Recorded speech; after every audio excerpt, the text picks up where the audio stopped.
Assalamu alaikum. I am Dr. Yaqub from Comsec Electrical Engineering Department. Today we will discuss the outcome-based education system.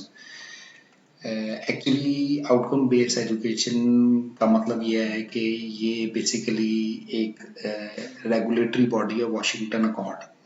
उस regulatory body से basically affiliated होती है। Washington accord 1989 में develop हुई थी और Washington accord basically उन्होंने एक सिस्टम दिया था that would be outcome based education. इसका मतलब यह है कि आपने जो पढ़ाना है उससे पहले आपने डिसाइड करना है कि इस पढ़ाने का मकसद क्या है और बच्चों को क्या सीखने को मिलेगा। फिर उस मकसद की बेस पे आपने जो है ना अपनी आउटलाइन बनानी है, अपनी आउटलाइन को उसी के अकॉर्डिंगली घुमाना है। तो ये जो आउटकम बेस्ड एजुकेशन है, इसका मकसद क्या है कि आपने देखना है कि भाई ये दुनिया के अंदर क्या रिक्वायरमेंट है और जॉब की क्या रिक्वायरमेंट है, उसके अकॉर्डिंगली अपने करिकुलम को चेंज करना है। आउटकम जो वाशिंगटन अकॉर्ड है, इस ये बेसिकली रेगुलेटरी बॉडी है। ये मुख्तलिफ कंट्रीज के साथ जो है ना इसकी एफिलिएशन है। इस टाइम 21 कंट्रीज हैं जो वाशिंगटन अकॉर्ड के अंदर आती है, जिसमें Australia, Canada, China, Hong Kong, India, Ireland, Japan, Malaysia, New Zealand, Pakistan, फिर Peru, Russia, Singapore, South Africa, Korea और फिर ताइवान, टर्की, यूनाइटेड किंगडम और यूनाइटेड स्टेट, ये सारे जो है ना ये वाशिंगटन अकॉर्ड में रजिस्टर है। अच्छा, इसकी जो बेसिक टर्म है वो है OBE।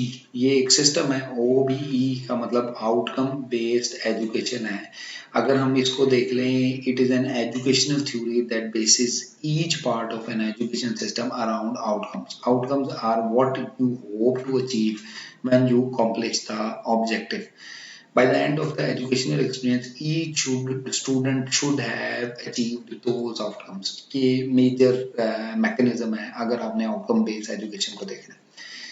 अब आउटकम बेस्ड एजुकेशन का जो मैकेनिज्म है वो एक डेवलप किया गया था 1956 में बेंजामिन ब्लूम ने इन यूनिवर्सिटी ऑफ शिकागो।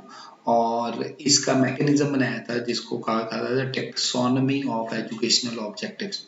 अब टेक्सोनॉमी एक टर्म है कि भाई हमने स्ट्रेटजी और मैकेनिज्म के किस मैकेनिज्म की बेस पे हम टीचिंग करेंगे, तो उसको हमने कैटेगोरिकली 3 हिस्सों में डिवाइड किया है। एक को कहते हैं कॉग्निटिव, एक को कहते हैं साइकोमोटर और तीसरी को कहते हैं effective. Cognitive is basically dependent on the mental skills of a student.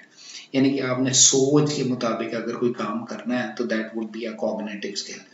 अच्छा, साइकोमोटर क्या है? साइकोमोटर बेसिकली आपका फिजिकल स्किल है जिसकी बेस पे आपने डिसीजन लेना है कि भाई जो हम हाथ से या फिजिकली मूव करके अगर कोई काम कर रहे हैं तो that would be a psychomotor.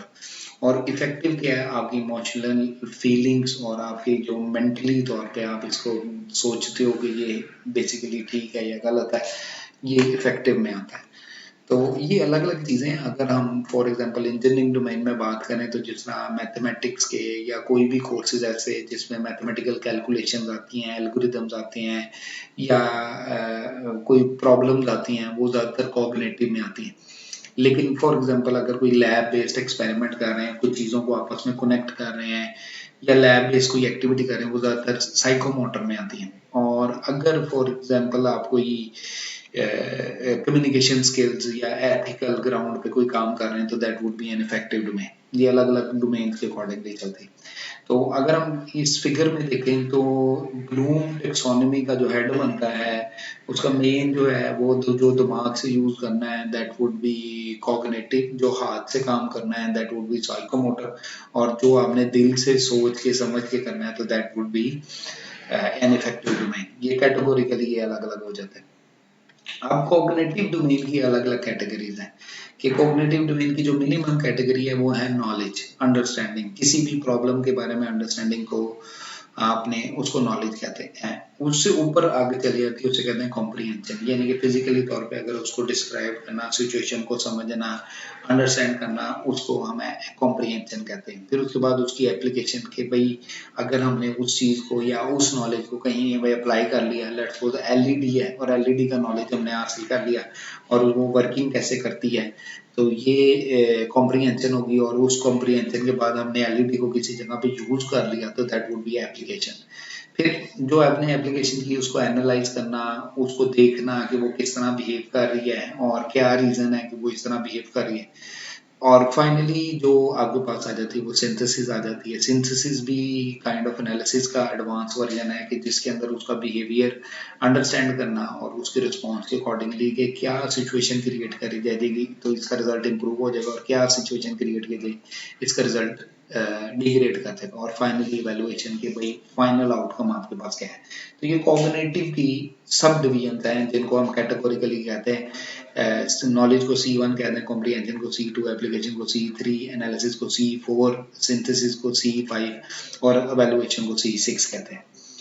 इसी तरह जब हम साइकोमोटर पे जाते हैं तो वो क्योंकि हाथ से काम करना है तो उसमें आ जाता है नंबर 1 उसे P1 कहते हैं, परसेप्शन कहते हैं, नंबर 2 सेट कहते हैं, number 3 guided response, number 4 mechanism और नंबर 5 जो है कॉम्प्लेक्स रिस्पॉन्स। ये कैटेगोरिकली इनको अलग अलग कहते हैं। अच्छा, जो तीसरी डोमेन आती है वो आती है आपके पास इफेक्टिव डोमेन आती है। इफेक्टिव डोमेन हमारे पास आएगी कि आपने रिसीविंग कोई चीज़ आपके पास रिसीव हुई, फिर उसके अकॉर्डिंगली आपने रिस्पॉन्ड किया, उसको किस तरह वैल्यू किया, ऑर्गेनाइजेशन और करेक्टराइजेशन, ये आपके पास इफेक्टिव डोमेन में आपके पास आ जाती है। ये कैटेगोरीज जो हैं इनको फिर हम सेग्रीगेट करते हैं कि किन किन बेसिस पे हमने इसको यूज करना है। उसको हम कहते हैं प्रोग्राम लर्निंग आउटकम के पूरी डिग्री के अंदर क्या क्या चीज़ें हैं और उसके अंदर किस चीज़ को हमने कॉग्निटिव में डालना है, किसी को साइकोमोटर में डालना है और किसको इफेक्टिव में डालना है। तो ये प्रोग्राम लर्निंग आउटकम टोटल 12 है, जिसके अंदर पहला है इंजीनियरिंग नॉलेज, दूसरा है प्रॉब्लम एनालिसिस, तीसरा डिजाइन, चौथा इन्वेस्टिगेशन, पांचवा मॉडर्न टूल यूजेज। ये प्योर इंजीनियरिंग के हैं। फिर छठा क्या आ जाता है, छठा इंजीनियर एंड सोसाइटी, फिर environment and sustainability, ethics, individual and team work, communication, project management and life long learning. ये आपके कैटेगोरिकली है।